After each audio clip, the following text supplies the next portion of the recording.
ગુજરાતની ગ્રાન્ટેડ શાળાઓના શાળા સંચાલકો માટે એક ખૂબ સારા સમાચાર।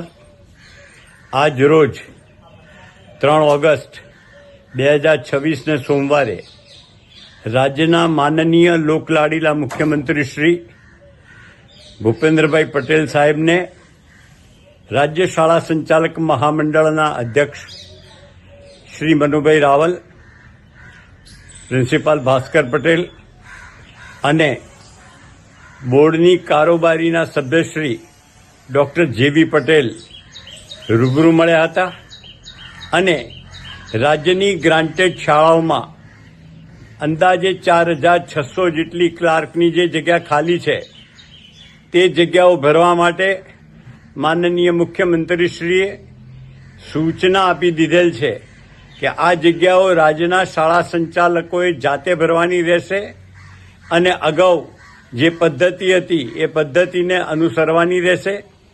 સાથે સાથે તેમણે એ પણ કહ્યું કે બહુ ઝડપથી આ જગ્યાઓ ભરાય એવી મેં સૂચના આપેલ છે।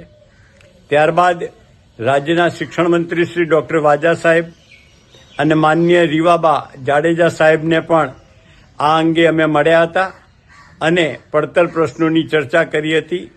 એટલે મિત્રો, હવે બહુ ઝડપથી ક્લાર્કની ભરતી થઈ જશે।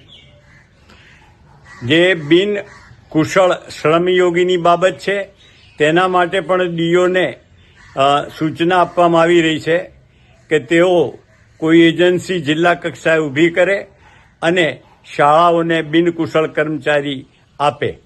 આભાર।